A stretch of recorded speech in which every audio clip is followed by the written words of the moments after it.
कि कुछ दिन पहले हम लोगों ने 5 अगस्त को आप ही लोगों को बुला करके एक बेरोजगारी का पोर्टल हम लोगों ने जारी किया था और एक toll free number, missed call number जारी किया था। उसके लिए हम आप लोगों को सूचना देना चाहेंगे। जो बेरोजगारी पोर्टल है उसमें लगभग 9,47,324 बेरोजगार नौजवानों ने अपने बायोडाटा के साथ रजिस्टर किया है।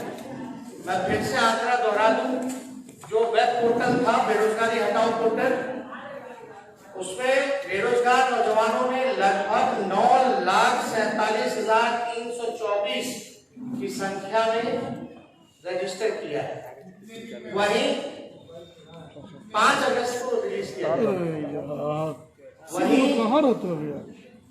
मिस्ड कॉल नंबर पर लगभग 13,11,626 लोगों ने मिस्ड कॉल मार करके रजिस्टर किया। यानी इसका कुल आंकड़ा जो बनता है वो है 22,58,000। 5 सितंबर 22 लाख टोटल जो आंकड़ा बनता है 22,58,950 लोगों ने रजिस्टर किया है। Missed call 13,11,626 13,11,626। आप सब लोग जानते हैं कि देश भर में व्यापक बेरोजगारी की समस्या है। हमारे नौजवान पढ़ लिख करके डिग्री लेकर के बेरोजगार है। जिनको रोजगार था उनका भी रोजगार जो है वो छिन गया है। और इसको लेकर के हम लोगों ने कई बार लॉकडाउन से पहले भी हम लोग जो है यात्रा पर निकले थे, लेकिन लॉकडाउन की वजह से ये पूरा नहीं हो पाया। लेकिन लगातार हम लोग जो है बेरोजगारी के मुद्दे पर हमारी पार्टी गंभीर है। हमने पहले भी कहा था, इसको लेकर के हमारी एक्सपर्टीज जो है, इकोनॉमिस्ट जो है, उनसे बातें चल रही हैं। जो इस विषय के जितने भी बुद्धिजीवी लोग हैं उनसे बातें चल रही हैं कि बिहार जो है, खासतौर पे पूरे देश भर में सबसे युवा प्रदेश जो है वो बिहार है और लगभग 60% युवाओं की यहाँ आबादी है। लेकिन बिहार जो है बेरोजगारी का केंद्र बन चुका है इस देश में। सबसे ज्यादा पलायन यही होता है, सबसे ज्यादा गरीबी और भूखमरी बिहार में ही है। और हमने पहले भी जो दर बताया था, आंकड़ा बताया था, जो सबसे ज्यादा बेरोजगारी है 46.6% जो दर है बेरोजगारी का। ध्यान से सुनिएगा, ये गंभीर मसला है। 46.6 जो परसेंटेज है वो बेरोजगारी का है। हम लोगों ने लोगों को कहा था कि हम लोग बेरोजगारों नौजवानों के साथ हैं और आने वाले समय में अगर हमको मौका मिलेगा तो ये जो भारी व्यापक जो समस्या जो है इसको हम लोग दूर करेंगे। ये वादा नहीं है बल्कि मजबूत इरादे के साथ हम लोगों ने इस पर काम किया। मैं आपको बता दूं, इसके बाद में कुछ आंकड़े भी आप लोगों के सामने रखेंगे। सवाल होगा कि भाई आप रोजगार कैसे दीजिएगा, रोजगार का सृजन आप कैसे कीजिएगा। मैं बिहार के नौजवानों युवाओं से ये कहना चाहता हूं कि राष्ट्रीय जनता दल को मौका मिलेगा, जब सरकार बनेगी तो पहला कैबिनेट मीटिंग जो होगा, पहला जो कैबिनेट मीटिंग होगा, पहले दस्तखत से लगभग 10 लाख नौकरियां निकाली जाएंगी। 10 लाख नौकरियां निकाली जाएंगी। और ये वादा नहीं है, मजबूत इरादा है। हम लोग झूठ नहीं बोल रहे।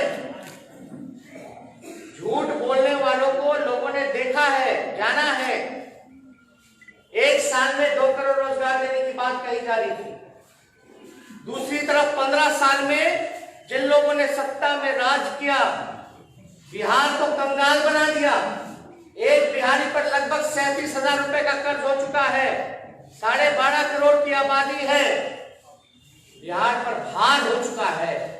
इसलिए हम सब लोग इस चीज को लेकर के गंभीर थे। आप लोगों ने देखा होगा विधानसभा में बेरोजगारी को लेकर के जो आवेदन जिन लोगों ने भरने का काम किया रोजगार के लिए, चपरासी की नौकरी में, ड्राइवर की नौकरी में लगभग 5.5 लाख आवेदनें जो है वो जमा की गई, केवल 250 पदों के लिए। हमने एक और आंकड़ा आप लोगों के सामने बोला था और नीतीश कुमार जी से पूछा था कि भाई पुलिस डिपार्टमेंट, शिक्षा डिपार्टमेंट और आपका जो स्वास्थ्य डिपार्टमेंट है उसमें लगभग 4.5 लाख नौकरियां रिक्त पड़ी हैं। अब आप लोग सब लोग सोच रहे हो कि नौकरी आप कहां से देंगे, कैसे देंगे, लेकिन कोई ये सवाल नहीं पूछता कि नीतीश कुमार जी पैसा कहां से देंगे। अब तक तो सृजन नहीं किया रोजगार, नियोजनों के नाम पर ठगने का काम किया। और ये जितनी भी नौकरियां राष्ट्रीय जनता दल जो वादा कर रही है, जो देगी पहले कैबिनेट में, ये सरकारी नौकरियां हैं और स्थायी नौकरियां हैं। सरकारी नौकरियां और स्थायी नौकरियां हैं। अब आपके सामने हम कुछ आंकड़ा रखना चाहते हैं। पहले जिक्र था कि हम कैसे इस चीजों को बढ़ेंगे, तो हम कैसे बढ़ेंगे उसके पहले हम आंकड़ा जो है आप लोगों के सामने रखना चाहेंगे। अभी सुनिए, आप लोग पीछे हो जाइए, आप लोग पीछे हो जाइए जितने लोग हैं। अब बात सुनिए, हो गया। अब ये आंकड़ा ध्यान से सुनिएगा, ये बिहार के लिए सबसे महत्वपूर्ण आंकड़े हैं। लोग पूछते हैं कि क्या विजन है, कैसे पूरा कीजिएगा, तो हम ये कहना चाहते हैं इन आंकड़ों को हम बता दें। जो स्वास्थ्य विभाग द्वारा तय जो मानक है और जो WHO का जो है कि एक प्रति जो डॉक्टर है 1000 पर 1 डॉक्टर होना चाहिए, 1000 पर 1 डॉक्टर होना चाहिए। आप समझिए कि लगभग हमारा जो आबादी है 12.5 करोड़ की, 1000 पर 1 डॉक्टर होना चाहिए। इस हिसाब से बिहार में 1,25,000 डॉक्टरों की जरूरत है। आप ध्यान से सुनिएगा, 1,25,000 डॉक्टरों की जरूरत है। उसी अनुपात में सपोर्ट स्टाफ यानी नर्स, लैब टेक्नीशियन, फार्मासिस्ट की जरूरत पड़ेगी। स्वास्थ्य विभाग में लगभग 2.5 लाख लोगों की जरूरत है, यानी स्वास्थ्य महकमे में लगभग 2.5 लाख लोगों की जरूरत है। जहां तक पुलिस की बात करें, पुलिस कर्मियों की बात करें, पुलिस डिपार्टमेंट की बात करें, तो 50,000 पुलिस कर्मियों का पद जो है वो रिक्त पड़ा है। 50,000 पुलिस कर्मियों का पद जो है वो रिक्त पड़ा है। अगर यह तब है जब बिहार में पुलिस बल की पुलिस पब्लिक का अनुपात न्यूनतम स्तर पर पहुंचा हुआ है, यानी सबसे न्यूनतम स्तर पर है पब्लिक और जो पुलिस का जो रेशियो है, तब ये 50,000 की नौकरियां जो है वो रिक्त पड़ी हुई है। अगर आप देखिएगा यहाँ प्रति 1 लाख आबादी के हिसाब से 77,000 प्रति लाख पर 77 पुलिस कर्मी, यानी 1 लाख आबादी में केवल 77 पुलिस कर्मियां ही सिर्फ हैं। 1 लाख पर 77 पुलिस कर्मी है। अगर मणिपुर छोटे राज्य की अगर हम बात करें, छोटे से राज्य की बात करें मणिपुर की, तो वहां 1 लाख पर 1,000 से भी ज्यादा पुलिस कर्मी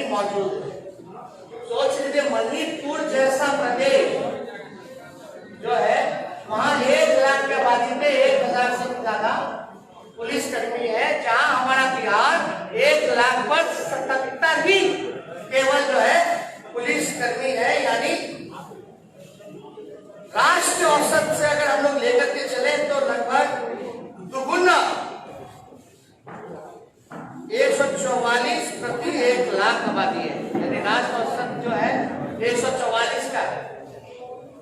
यानी बिहार इतना पीछे है कि लगभग डबल है राष्ट्रीय औसत, तो हम इतने फिसड्डी हैं। ये सारे पद सबसे इंपॉर्टेंट है जो खाली है और कुछ पदे हैं जिसकी आवश्यकता है मानकों के हिसाब से।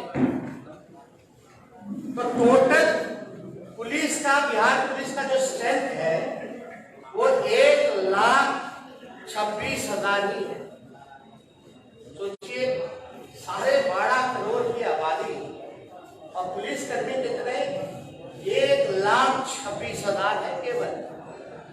और नीतीश कुमार जी बोलते हैं कि लॉ एंड ऑर्डर को दुरुस्त रखिए। नीतीश जी, ये हर 4 घंटे पे बलात्कार होता है, हर 5 घंटे पे हत्या होती है। हम जब 15 में थे, 18 महीने आंकड़ा निकाल लीजिए एनसीआरबी का, और आप एनडीए का आंकड़ा निकाल लीजिए 2015 के 18 महीने के बाद का, तो अपराध तो बढ़ गया। डबल इंजन की सरकार है। आप एनसीआरबी का आंकड़ा निकालिए, अपराध बढ़ने का कारण क्या है? 1 लाख में अगर 77 पुलिस कर्मी रहेगा तो आप कितनी उम्मीद लगा सकते हैं पुलिस से कि वो अपराध को कंट्रोल कर सके? तो आपको बता दें टोटल स्ट्रेंथ जो है, आप लोग पीछे हटिए, आप लोग सब लोग, तो आप लोग समझ सकते हैं कि बिहार का टोटल स्ट्रेंथ जो है 1,26,000 है। यानी सिर्फ 77,000 कार्यरत पुलिसकर्मी है, जिसमें कि 50,000 रिक्त पदे थे। तो इसलिए राष्ट्रीय औसत से लगभग जो है बिहार में 1.72 लाख पुलिसकर्मी की जरूरत है। अगर राष्ट्रीय औसत का भी लेकर के चले दुगुना, तो बिहार में 1,72,000 पुलिसकर्मी की टोटल जरूरत है। अब आइएगा शिक्षा विभाग में, तो प्राइमरी और सेकेंडरी लेवल पर 2.5 लाख से अधिक स्थायी शिक्षकों की पद जो है वो रिक्त है। जो 2.5 लाख से अधिक स्थायी शिक्षकों की पदे जो है वो रिक्त है प्राइमरी और सेकेंडरी लेवल पर। और कॉलेज और यूनिवर्सिटी स्तर पर लगभग 50,000 प्रोफेसरों की आवश्यकता है। यानी अगर बात की जाए यूनिवर्सिटी की, तो प्रोफेसरों की लगभग 50,000 हम लोगों की आवश्यकता है। राज्य में जूनियर इंजीनियरों का 66% पद जो है वो खाली है। कोई भी प्रोजेक्ट जो है समय पे नहीं होता, 8 साल 10 साल वो लग जाता है। तो जूनियर इंजीनियर जो हर प्रोजेक्ट में जिसको लगाया जाता है ड्यूटी पर, बिहार में 66% जो है वेकेंट पोस्ट है, खाली पदे 66%। पथ निर्माण, जल संसाधन, भवन निर्माण, बिजली विभाग या अन्य विभाग में लगभग 75,000, मैं आपका गिना दूं, 75,000 जूनियर इंजीनियरों की जरूरत है। इसके अलावा जितने लिपिकों हैं, सहायक है, चपरासी है, ये मिलाकर के लगभग जो 2 लाख पद भरने की आवश्यकता है, जो सपोर्टिंग स्टाफ हो, जिसकी जरूरत पड़ेगी, इनका जो है लगभग आवश्यकता 2 लाख का है। तो ये सारा कुल आंकड़ा मिलाकर के टोटल जो है वो 10 लाख का बनता है। इसमें हम डिटेल में आप लोगों को प्रेस मीट भी व्हाट्सएप पे हम आप लोगों के भेज देंगे, जिसमें कि आप लोग आंकड़े सही रूप से देख सकिएगा। तो मेरा ये कहने का मतलब है कि 4.5 लाख तो रिक्त पदे थी, और जो आवश्यकता था, जो मानकों से उसको मिला करके जितनी जरूरत पदे हैं जो होनी चाहिए थी, जो ये डबल इंजन की सरकार को इन 15 सालों में रोजगार का सृजन करना चाहिए था, वो हो सकता था। 10 लाख स्थायी नौकरियां, सरकारी नौकरियां दी जा सकती थी, लेकिन नीतीश कुमार जी और इस डबल इंजन की सरकार ने नौकरियां नहीं दी। और हम आपको बता दें एक और बात, ये 10 लाख नौकरियां पहले कैबिनेट के पहले कदम से जो निकलेगा, यानी 2 महीने बाद ये सारे पदों को भरने की कवायद शुरू कर दी जाएगी। बिहार के नौजवानों को ये पदे जो हैं 2 महीने बाद ये भरने की शुरुआत कर दी जाएगी। और दूसरी महत्वपूर्ण बात है, ये केवल सरकारी सेक्टर है। जो बेरोजगार होकर के जो कृषि में काम कर रहे थे, किसान का काम कर रहे थे, अब इस बिल के बाद उनकी भी रोजी रोटी पर इन सरकार ने आफत लाने का काम किया। ये केवल सरकारी स्थायी नौकरी के बारे में हमने जिक्र किया है। इसके अलावा भी जब कारखाने लगेंगे, इन्वेस्टमेंट आएगा, आईटी पार्क लगेगा, फूड प्रोसेसिंग यूनिट लगेगा, टूरिज्म में व्यापक सुधार होगा, पर्यटक आएंगे, रोजगार के अवसर, बिजनेस के अवसर, वो व्यापक रूप से रोजगार जो है सृजन का एक बड़ा माध्यम होगा। खेल कूद जगत सारी चीजों को अगर देखेंगे, और जितना अनऑर्गेनाइज सेक्टर है जो सरकार की गलत नीतियों के कारण उसको तबाह कर दिया गया, उन सारी चीजों का जल्दी ही हम आप लोगों के सामने ब्लूप्रिंट, विजन कि उन अनऑर्गेनाइज सेक्टर में हम कैसे काम करेंगे, वहां हम रोजगार कैसे उपलब्ध करेंगे। तो आप समझ सकते हैं कि अगर हम लोगों को मौका मिलेगा तो हमारी पहली प्रायोरिटी होगी कि बेरोजगारों को हम लोग स्थायी नौकरी, रोजगार देने का काम करें, जो कि डूएबल था, किया जा सकता था। अब सवाल पूछे कि 15 साल राज करने वाले लोगों ने बिहार को बेरोजगारी का केंद्र क्यों बनाया?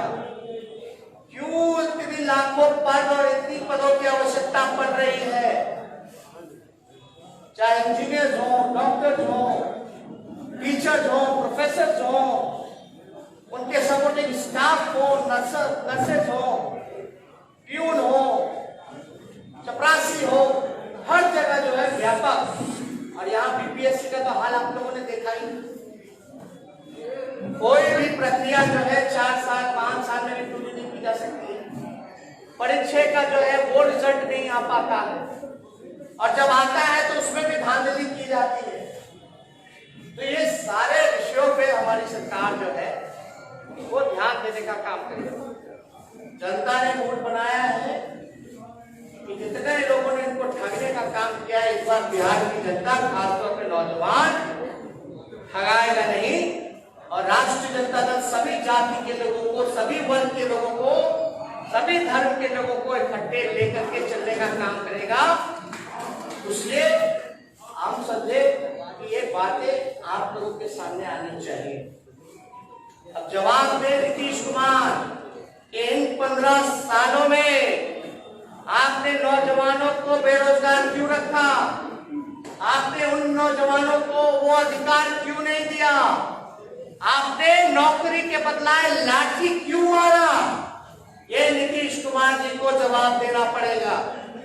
और व्यापक स्तर से जो है पूरे बिहार में लगभग 60 घोटाले हुए हैं, जिसका अरबों करोड़ों रुपया लूटा गया है, लेकिन वो पैसा रिकवर क्यों नहीं किया गया? लोग काले धन की बात करते थे लाने की, लेकिन बिहार में सृजन घोटाला जैसा इतना घोटाले हुए, धान घोटाला हुआ, बीएड घोटाला हुआ, 7 निश्चय घोटाला हुआ, जनरल घोटाला हुआ, हर जगह आप देखिएगा तो घोटाले ही घोटाले आप लोगों के सामने नजर आते हैं। इसका पैसा कहां गया? किससे पूछेगा सवाल हम किससे पूछे? हम तो नीतीश जी से पूछेंगे, वही मुखिया है, 15 साल से है कि बिहार का लाखों अरबों करोड़ों रुपया कहां गया? उसके रिकवरी के लिए आपने कोई गंभीरता नहीं दिखाई, कोई चिंता नहीं दिखाई। वो पैसा ना आपका था ना मेरा था, वो बिहार की 12.5 करोड़ बिहार की जनता का पैसा था। जिसको लूट मार करके आप लोगों ने बर्बाद कर देने का काम किया, खजाना की चोरी करवाने का काम किया गया, एस्टिमेट घोटाला। तो इसलिए अगर आप लोगों के पास कुछ बेरोजगारी या इस विषय पे अगर कोई सवाल होगा तो आप लोग चाहेंगे कि इसका जवाब आप लोग को दें। नीतीश कुमार के एक डिसीजन पर आपसे क्लैरिटी चाहेंगे। पिछले 2 सालों में इस बात को लेकर विवाद हो रहा है कि बिहार में जो शराबबंदी है उसको लेकर के गवर्नमेंट को मॉनेटरी लॉस बहुत हो रहा है। नहीं, हमने पहले स्पष्ट बोल दिया, बेरोजगारी पे सवाल है तो पूछिएगा। ये सारी चीजें मैनिफेस्टो पे हम लोगों का काम चल रहा है, जल्दी विजन जो है आप लोगों के सामने रखेंगे। लेकिन ये जरूरी था, हम आपको बता दें लगभग 22 आपको बताया जाएगा ना, भाग नहीं था। अभी यही हम भी यही विषय भैया बेरोजगारी पे बात कीजिएगा तो आपके भी नाती रिश्तेदार होंगे, उनको भी रोजगार मिलेगा, सब लोगों के हैं, सब लोग को। ये तो समझिए कि 22 लाख लोगों ने रजिस्टर किया इन चंद दिनों में। 5 सितंबर से लेकर के अब तक में 22 लाख नौजवानों ने बेरोजगारी को लेकर के खुद जो है उन लोगों ने बायोडाटा रजिस्टर किया है, डाला गया है। आप समझ सकते कितनी बड़ी ये समस्या है।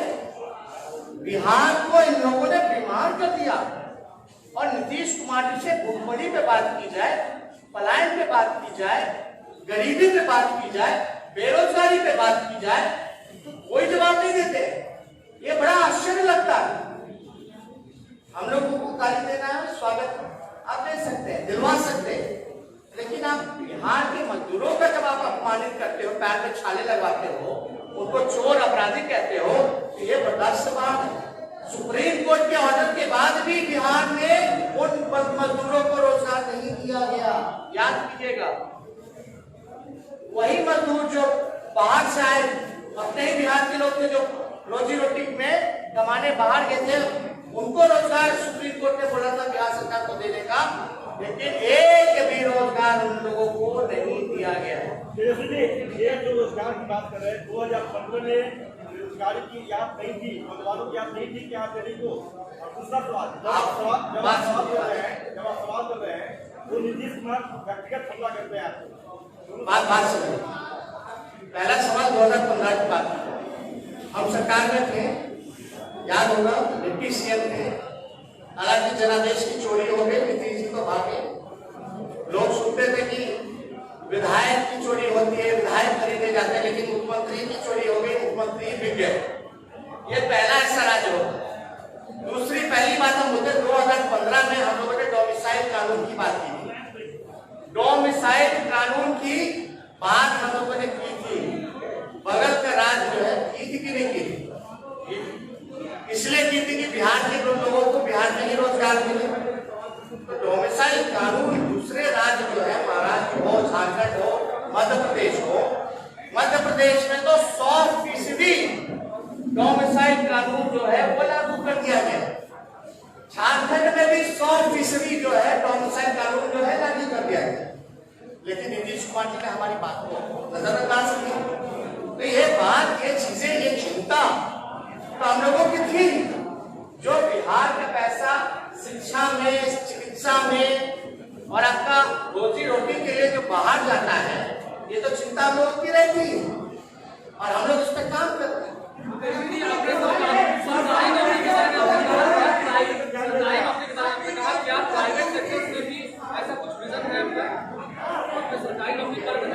हमने तो ये बोला ये जितनी 10 लाख नौकरियां हम देंगे वो स्थायी नौकरियां होंगी, वो केवल सरकारी नौकरियों के बारे में है।